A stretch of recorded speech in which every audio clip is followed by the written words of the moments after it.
Shalom à tous, c'est encore moi le prophète Daniel de l'église de la Maison du Potier. Ce soir, j'ai un sujet qu'on devrait partager, dont le Saint-Esprit m'a mis à cœur. Cela s'intitule Sortir de la prison spirituelle familiale. Nous avons des livres dont nous allons lire. Le premier livre, c'est Nombre 16, et le deuxième, c'est Lévitique 17. La Bible dit ceci, je vais lire seulement je vais lire le verset 22 et le verset 11 de Lévitique. Donc, c'est-à-dire, je vais lire le verset 22 de Nombre et le verset 11 du chapitre 17 du livre de Lévitique.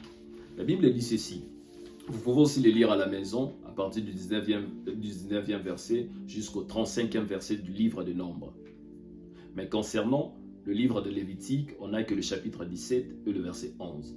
Je lis maintenant le verset 22 du livre de Nombre 16. Il est dit ceci. Ils tombèrent sur leur visage et dirent « Ô Dieu, Dieu des esprits de toute chair, un seul homme a péché et tu t'es retiré contre toute l'assemblée. » Maintenant, Lévitique 17, 11, la Bible dit « Car l'âme de la chair est dans le sang. » Je m'arrête seulement là. Nous venons de lire un texte connu de tous, du livre de Nombre, chapitre 16. C'est un texte connu de tout le monde, de tout lecteur, lectrice de la Bible, car il s'agit du conséquence de la désobéissance de trois personnes. Coré, Dathan et Abiram. Nous avons compris qu'à cause de leur péché par la désobéissance, leurs femmes et enfants ont été éliminés vivants. Ils ont été engloutis par la terre.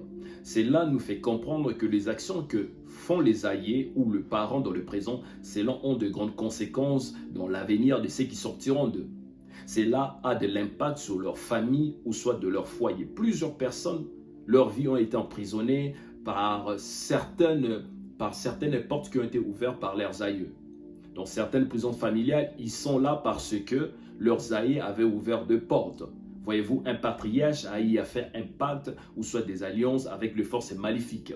Et cela constitue généralement comme une sorte de captivité spirituelle dans la vie de ceux qui sont sortis de cette famille dont le patriarche a eu à faire des alliances avec des esprits maléfiques. Voyez-vous? Maintenant, c'est quoi la captivité spirituelle familiale? Eh bien, lorsqu'on parle de la captivité spirituelle familiale, cela touche à tout ce qui consiste du côté immatériel ou invisible de l'homme. Lorsqu'on plonge le regard, les Écritures décrivent bien d'autres dimensions immatérielles de l'homme en dehors de l'esprit et l'âme. C'est-à-dire, il y a le cœur, il y a l'intelligence, il y a l'intelligence, voilà, la conscience, qui sont liées, interconnectées dans le corps de l'homme. Tous les hommes possèdent des caractéristiques matérielles et immatérielles. Il est évident que nous avons tous un corps contenant de la chair, nous avons tous un corps contenant du sang, contenant des organes, contenant les chromosomes, contenant les ADN. Mais ce sont ce dont je viens de citer comme entités qui sont impalpables, qui sont invisibles. Ce sont ces choses-là qui sont beaucoup plus combattues, beaucoup plus demandées dans le contexte de leur aide spirituelle, dont le diable vise beaucoup plus. Maintenant, que disent les Écritures à ce sujet? Genèse chapitre 2, le verset 7, la Bible dit ceci. La Bible déclare que l'homme a été créé comme un être vivant ou une âme vivante. Mais lorsqu'on nous plongeons nos regards dans l'étude de la compréhension de l'homme, nous comprenons encore une fois de plus que ces trois entités ont une voix. Et spécifiquement l'âme. L'âme a une voix. C'est ainsi il est dit dans Lévitique 17 dont on vient de lire au verset 11. La Bible dit « La vie de la chair est dans le sang ». Car plusieurs personnes chrétiennes restent avec l'idée que lorsque nous acceptons Christ dans nos vies, directement le salut entre dans notre vie. Ils sont limités pour dire lorsque nous acceptons Christ, le salut touche les trois entités de l'homme. Mais en réalité, lorsque nous acceptons Christ, c'est notre esprit qui est beaucoup plus touché. L'esprit de Christ n'annule pas la notion du sang hérité par nos aïeux, par l'intermédiaire de nos parents. Je répète, le salut, soit l'acceptation de Christ, ne limite pas, n'annule pas plutôt la notion du sang dont vous avez hérité de vos aïeux par l'intermédiaire de vos parents. Le salut touche l'esprit de l'homme, mais l'âme demande le temps. Je répète, le salut touche l'esprit de l'homme, mais l'âme de la personne demande le temps, afin que cela arrive à la maturité. Je ne sais pas si quelqu'un m'a saisi. Donc, tout homme, quel que soit son niveau de rang social, peu importe sa consécration, peut Peut-être il peut être en captivité. Pourquoi? Parce que il a en lui les sons. Je répète, tout homme, peu importe le niveau, son statut social, le rang social ou sa consécration, il peut être en captivité à cause du son qu'il porte. Car ton son a des informations. Pourquoi? Parce que l'un de tes aïeux ou soit de tes patriarches a contracté certaines alliances et cela gicle en toi pour faire certaines réclamations. Cela est comme une porte d'accès pour faciliter de réclamations ténébreuses dans votre vie. Tant que vous ne traitez pas le problème du son, je répète, tant que vous ne traitez pas le problème du son par la délivrance, le diable a cette autorité légale pour stopper certaines promesses de Dieu dans votre vie. C'est pour ça qu'il est très important de traiter le problème de la profondeur. Le problème qui s'y trouve, le problème central. Et le problème central, c'est le son. Je répète, le problème central, c'est le son. Pendant que l'Esprit de Christ en nous crie pour la réalisation de promesses, de parfaites promesses, j'allais dire, mais le son qui est en nous, nous guide, nous téléguide dans certaines, pour d'autres fins, comme par exemple l'instabilité, la limitation, les échecs, le célibat prolongé. Car il y a un conflit en nous entre l'Esprit de Christ et notre sang et notre âme.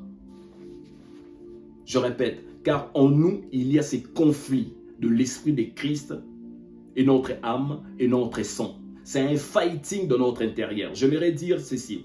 Le réclamation maléfique, le réclamation satanique dans votre sang et dans votre bagage génétique, pendant fait par la puissance de la prière et par la puissance de jeûne et par la déclaration et par le déclaration et le confession que vous faites dans votre bouche. Et surtout beaucoup plus aussi par le renoncement. Aussi longtemps, ces choses ne sont pas alignées dans votre vie, vous allez vivre un cercle, vous allez rester toujours dans ces cercles vicieux des problèmes en répétition et chroniques. Je ne sais pas si je parle à quelqu'un. Je ne sais pas si je parle à quelqu'un. Il est important de les déclarer. Il est important de les confesser. Pourquoi je dis confesser? Parce qu'il y a certaines personnes qui sont conscientes de choses dont ils sont en train de vivre au quotidien. Ils savent ce qui s'était passé dans leur famille. Ils savent de ce qu'ils ont eu à faire dans le passé. Quel type d'alliance qu'ils ont eu à contracter. Quel type de maison ténébreuse satanique qu'ils ont eu à visiter. Par contre, il y en a de ceux qui sont ignorants. Ils ne savent même pas ce qui s'était passé dans leur famille. Ils ne savent même pas de ce qui s'était dit, de quel type de cérémonies rituelles qui ont eu à être contactées ou soit faites par des aïeux. Ils ne savent pas, par des parents, ils ne savent pas. Mais il y a de ceux qui le savent. C'est par là que je dis, il faut le déclarer, le confesser et il faut faire aussi le type de prière de renoncement. Je ne sais pas si quelqu'un m'a saisi. Maintenant, écoutez ceci. J'ai quelque chose encore à dire. Écoutez ceci. Quand le corps est bien rattaché à la tête, là où la tête passe, le corps aussi d'office doit passer. Quand le corps est attaché à la tête, quand le corps est rattaché à la tête, là où la tête passe, le corps passe aussi, obligatoirement. Si vous êtes rattaché à la bonne tête, ces victoires deviendront vos victoires. Qu'est-ce que j'allais vous dire par là? Si vous êtes attaché à une bonne personne, comme un homme, vous êtes attaché, vous êtes marié à une bonne femme, dont dans leur famille, il y a eu la destruction de certaines hôtels, directement, vous allez aussi bénéficier de la délivrance de votre belle famille.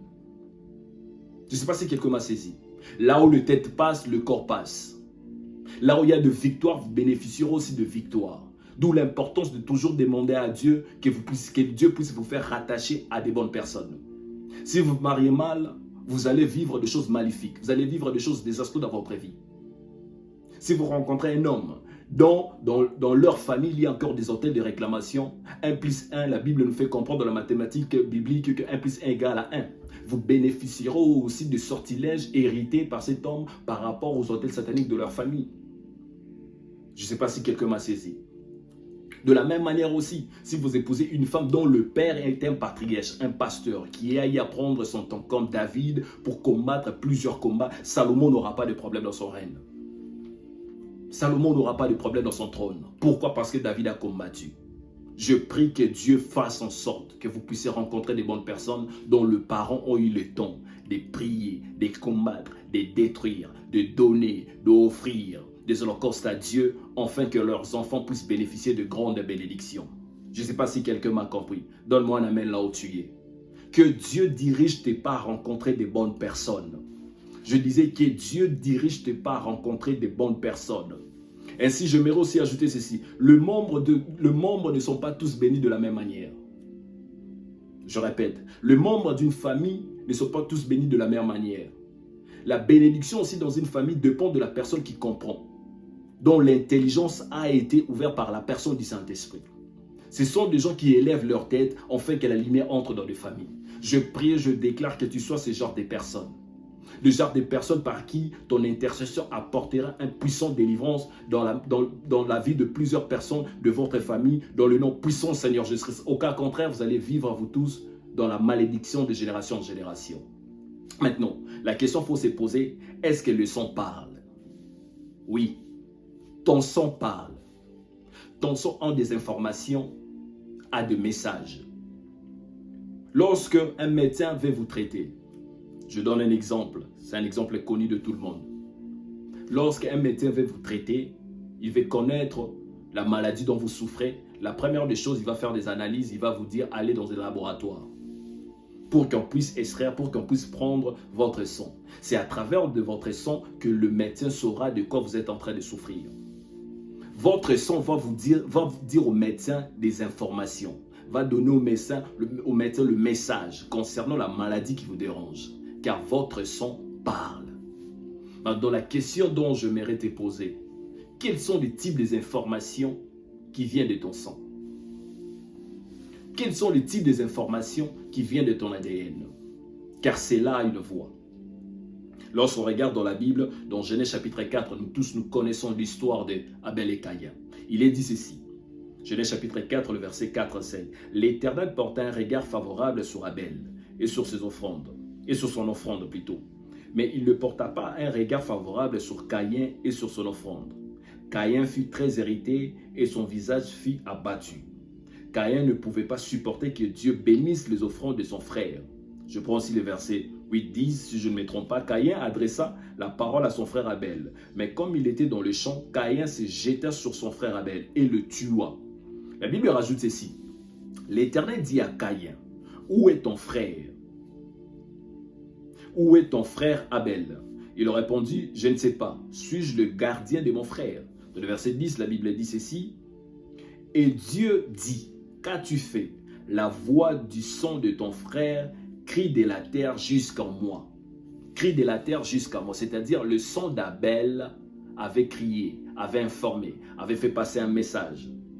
C'est-à-dire, en d'autres termes, je comprends par là, le son d'Abel avait donné comme information vengeance, justice, punition. Bien-aimé dans le Seigneur, ton son a des informations. Le son que tu portes a des informations. Quels sont maintenant les types des informations dont ton son porte? D'où viens-tu? De quelle terre viens-tu? Qu'est-ce qui se passe dans votre famille? Ce sont aussi des pistes qui peuvent t'aider à savoir quels sont les types des informations qui viennent de ton son. Je prie que Dieu puisse te révéler, je prie que Dieu puisse te donner des informations concernant la lignée familiale de là où tu viens. Et je prie que Dieu te fasse sortir de prison spirituelle, de la captivité de prison spirituelle familiale, et cela dans le nom puissant Seigneur Jésus-Christ. Que mon Dieu vous bénisse, que mon Dieu soit avec vous, que la main puissante de Dieu soit avec vous. Shalom à tout le monde. Bye.